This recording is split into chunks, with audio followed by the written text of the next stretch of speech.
In the name of Allah, the most gracious, the most merciful, peace be upon you. She pretends to be a very modest, veiled lady, yet does these things at night.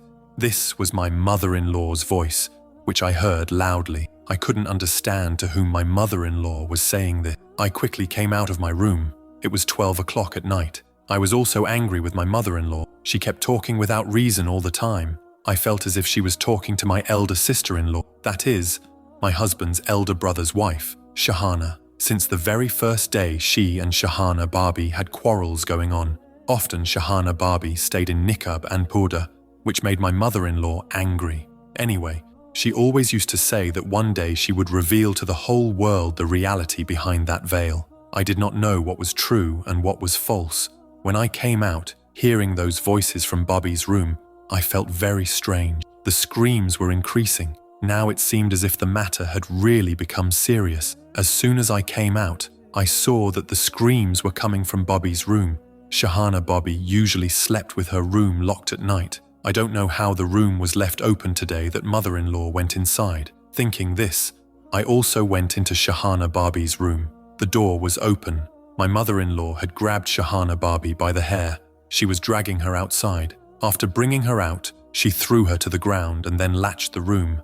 She said, "Your lover who is sitting inside, I will show his condition to the whole world." I could not understand, nor could I believe, that Shahana Barbie could have such a matter.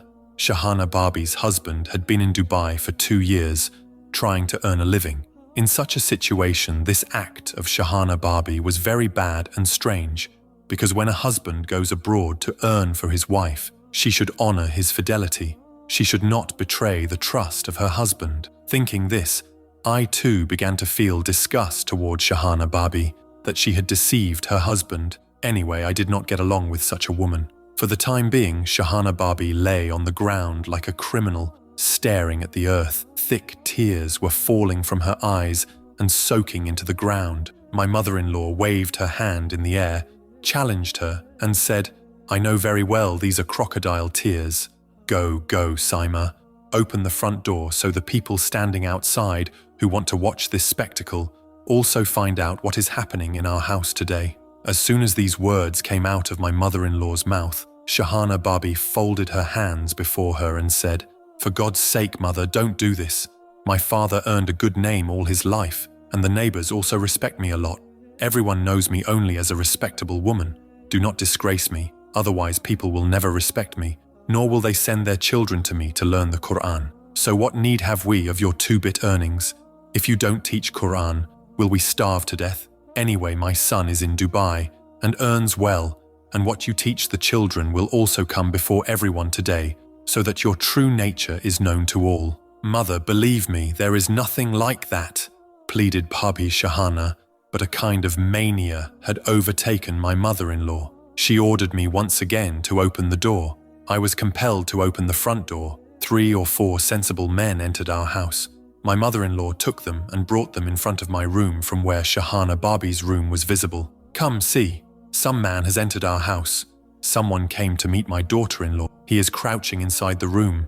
I have him cornered. Go and catch him and question him, so that no one ever again has the courage to enter another's home." When the neighbors learned this had happened, they too began to look at my Barbie with suspicion and in a bad way. Obviously, when a woman is a hafiza of the Quran and has a good reputation in the neighborhood, and one day you learn that in the late hours of the night some man came to meet her, what will you think except that all she shows people is nothing but a facade? I could not understand why Shahana Barbie needed to do such a thing. A woman's lust is not so much that she would call a man into her home when she is married and understands everything. But anyway, what had happened had happened. Along with feeling sad for her, I also felt pity for her. With her husband in Dubai, this was very strange. Whatever had happened made me angry with her too. She had ruined our household and auctioned our honor. Those people together tried to open the door of Shahana Barbie's room. The door had been locked from inside. Obviously, the boy inside would have locked it.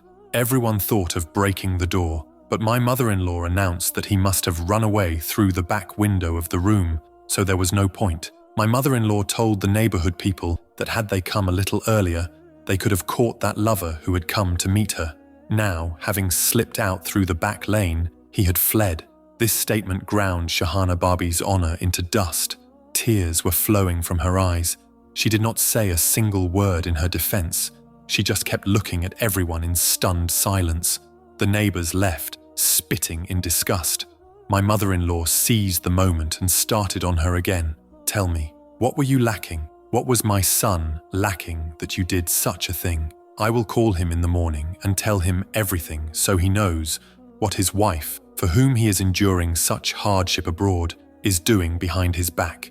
He should know what kind of woman she is, for whom he is earning so much wealth. She is not worthy of it at all. My mother-in-law's words made sense to Shahana Babi, but she just kept crying. I thought she would come and apologize. We all came into the drawing room, staggering. Shahana Babi reached there and, folding her hands before my mother-in-law, said, "Dear mother, please don't tell my husband. He will not be able to bear this lie." Hearing this, my mother-in-law slapped her hard across the face and said, "Have you no shame calling your mother-in-law a liar? I saw everything with my own eyes, and do you think I will forget all this? Never. I will tell my son to say the 3 words and be done with you. Get out of my sight. No, mother, only my funeral will leave this house. My parents taught me this when they sent me here, and I will never go from here. Whatever happened was not my fault. I do not know that boy." Hearing this, my mother-in-law became even angrier. "Stop this nonsense and get out of here." But unease began to grow in my heart. Why would Shahana Babi do such a thing? And why was she not telling the truth now? Anyway, she went to her room. No one had thought that in the morning a storm was waiting for the whole family. It was around 3 or 4 in the morning. We woke for prayer, and the door of Shabana Babi's room was closed. My mother-in-law did not even bother to knock. When I asked her, she said, now that she knows about her black deeds, she knows no one will believe her praying, so today she hasn't come out to put on a show. Otherwise, you know that as soon as morning comes, Shahana sits with the Quran, prays long salah, so that everyone believes she is pure and chaste. That is why she takes special care of these things. I took my mother-in-law's words as true, but when it was 10 in the morning and Shahana Babi still had not opened the door, I began to worry. When I told my mother-in-law, she ignored it again, saying she must be doing some drama, trying to make us come knock on her door. Then Madam will show displeasure and come out. I will tell my son about this, no matter how much drama she does. Somehow I persuaded my mother-in-law and brought her to Shahana Babi's room. The door wouldn't open. We pounded it. Still, it didn't open. Now my mother-in-law also began to suspect. Finally, the neighbors were called and the door was broken. The scene before us was not fit to be seen. Tears came to my eyes. Shahana Babi lay lifeless in the middle of the bed. Her eyes were toward the sky. It seemed she had taken her own life, but how could she take her life in such youth when no one wants to die? I went and shook her, and she really was dead. Her death was confirmed. Shahana Babi departed this world before correcting her alleged crime. I thought in my heart she did not even get a chance to ask Allah for forgiveness of her sin. These thoughts were troubling me. On my mother-in-law's heart, this incident had no effect. When she saw her daughter-in-law dead, she uttered just one phrase, "Good riddance. The world is rid of one more." I say I made a mistake 2 years ago. Now she has, ashamed of her own deeds, become dear to Allah. What is our fault in this? I was astonished at my mother-in-law's hard-heartedness. How could she say such things about her daughter-in-law, who was no longer even in this world? My mother-in-law said, because of her own black deeds, this woman has reached this state today. If she had not been like this, she would have had children by now. She kept saying many things that made me feel even more sorrow for Shahana Babi. No one could have imagined that the death of a Hafiza of Quran would occur upon such an accusation about which she did not even present her defense. But now, obviously the same thing had spread among all the neighbors, that Madam Shahana, to hide her immorality, took refuge in the lap of death, while no one knew how her death actually occurred. I told my mother-in-law that now we must make arrangements for her burial. Obviously, where would you bury an orphan girl? She had no family, and then you should also inform your son. My mother-in-law, displaying cruelty, said, "Why would I tell my son about the death of this unfaithful, immoral woman? Why should I ruin my son's life? Let my son live a few more days in a pleasant illusion. Afterward, I will say she ran away after blackening her face with someone, so that he does not feel sympathy for his wife. My mother-in-law's words were disturbing, but obviously I could not say anything to her. I told her we must arrange her burial. Then my mother-in-law said something strange. Look, there will be no one found to bathe this immoral, shameless woman. I will bathe her myself, and we will call people for the burial. You arrange the grave. Go give the gravedigger some money so her grave is dug. My mother-in-law's attitude was as if a dog or cat had died, causing her no worry. My real astonishment came when my mother-in-law put water on to boil in the month of July. Seeing the hot water surprised me, because hot water is used for bathing in winter, whereas today it was July. In the scorching heat, I could not understand the need to heat water like this. When I asked, she said, I will bathe Shahana with this water. Mother, what has happened? Give Ghusl with cold water. Granted, she has died and her death has occurred, but the dead also feel pain. If you pour hot water, her soul will be hurt. What pain? Child, I am pouring hot water so I won't even have to touch her. If I pour boiling water, the filth will be cleaned. Do you think I will cleanse such an impure woman? I will only use this hot water. When boiling water falls on the body, all the filth comes off anyway. On the body, boiling water even cleans filth from stone. Hearing this, tears came to my eyes. We should not do this. A woman who has died, pouring boiling water on her will be injustice to her soul. But my mother-in-law did not desist. She said, I will do just this. If you are so eager, you bathe her yourself. I could have done that, but I knew that if I did, my mother-in-law would think ill of me, saying that my first daughter-in-law's shadow had fallen on me too. My mother-in-law was very cruel, so I did not want to speak before her, but truly I felt great pity for Shahana Babi. Then I thought in my heart, whether boiling water is poured or icy cold water, the dead do not know what is happening to them anyway. When I looked at the water, it was boiling now. I told my mother-in-law we should take it off. The water had become very hot. You won't bathe her with boiling water, will you? Child, whatever you pour on filth, it makes no difference. You know she was a vile woman. It is good if she gets punishment in this world so that there is less torment in the hereafter. I was astonished at how she spoke about a dead woman. She told me to pour that boiling water into a bucket. My heart trembled at the sight of the water.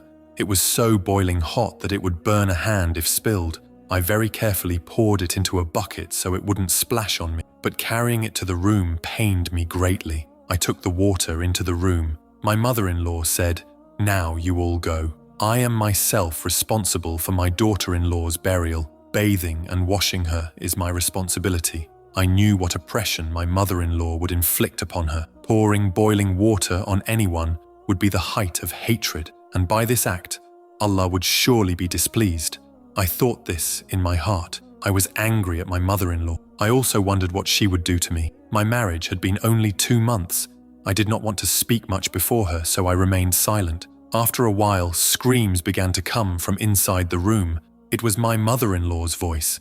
My husband's other 3 sisters also gathered outside the room. No one understood what had happened. Hearing my mother-in-law's screaming, they began to pound on the door, but she did not open it. She said, For God's sake, help me. Open the door somehow. Then my mother-in-law's voice stopped. After that, a silence spread. The color had drained from my 3 sisters-in-law's faces. No one understood what had happened. We could not understand the screams either. We tried to look from the other side through the window, but she had shut the windows well. The door of Bobby's room was already broken. The neighbors had broken it last night, and now the other room's door would also have to be broken. The neighbors were called again. With a sturdy iron tool, they began to break the door. My sisters-in-law gathered outside the room. They said they would not allow their Barbie to be exposed before anyone, so they themselves stood outside, not letting anyone in. After a short while, my 3 sisters-in-law locked themselves inside the room. They also refitted the door in its place.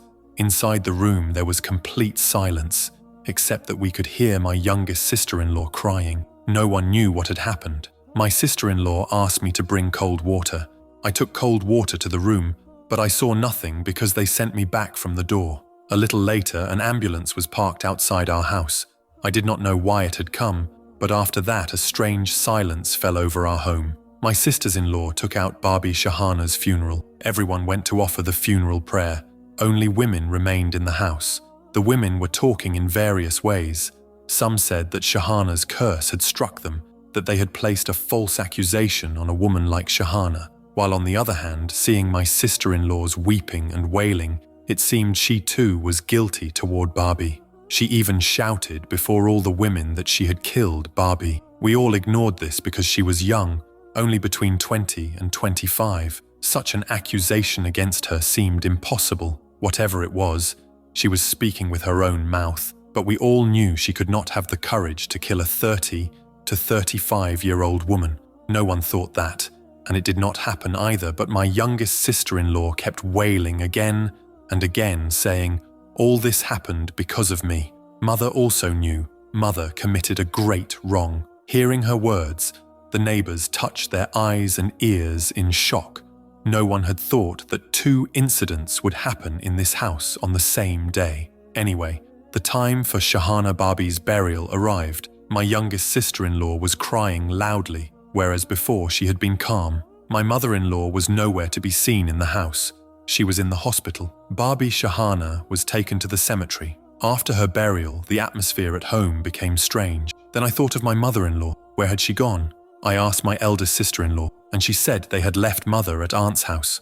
At Aunt's house? But why? Who will stay in this house? I asked. She replied that Mother was shocked by her daughter-in-law's departure. Obviously, I could not question her. All 3 sisters-in-law were very imposing. Only the youngest was a little less so, but she too followed her sister's footsteps. After the burial of Barbie Shahana, my youngest sister-in-law began crying again. By her constant crying, she had distressed everyone. My husband tried many times to console her. She said, "We still don't know what will become of Mother." I was curious about my mother-in-law, but I did not ask my husband. He now began to avoid my gaze. He was often worried, but obviously how long could he hide his mother from everyone? One day my mother-in-law was brought home again. Seeing her condition, the ground slipped from under my feet. Her face was disfigured to a terrifying extent. The flesh of her face had sagged. Seeing it, I could not believe it. My mother-in-law wasn't like this. Her face had been beautiful and still fresh, but seeing the sagging flesh, I could not understand what had happened. Then it turned out that the boiling hot water had accidentally fallen on her face, and because no one helped in time, the water not only burned her face but wounded it so that it could never be made right again. My mother-in-law's tongue had also become strangely crooked because one side of her lip had burned, and obviously there was no remedy for that. Although burns from hot water can heal, my mother-in-law's burns were not healing. Her cheek had burned completely and was hanging, and now she was regretting. One day she seated me before her and said, "Look, daughter, with this very mouth I used to blabber against a pious woman, and now it has sagged. I maligned my daughter-in-law before the whole neighborhood. Now I am not even able to speak." Seeing her condition, I also felt pity for her, but what could I do? I did not know that a greater truth had yet to come before the world. Day and night my sister-in-law cried, seeing her mother, and said, "Barbie, just see, one day I will also meet the same fate." I asked her why she kept saying that and kept cursing herself. She said, "Barbie Shahana had no fault. The boy, whose name was Aries, was called home by Mother herself. In all this, I too was with Mother. I defamed Barbie together with Mother. I don't know how Allah forgave me." Then, crying, she said, "You have seen, whomever Allah loves, He cares for even after death, but wretches like us cannot come near our Lord even in our lives." Seeing her weeping, I understood that even if she had no other illness all her life, the sting of remorse would keep biting her, because once remorse enters the heart, it never leaves for a lifetime. If you liked this story, please like the video and be sure to subscribe to our channel to hear more stories like this. Thank you for listening to the story. We will meet you in the next video. Until then, Allah Hafiz.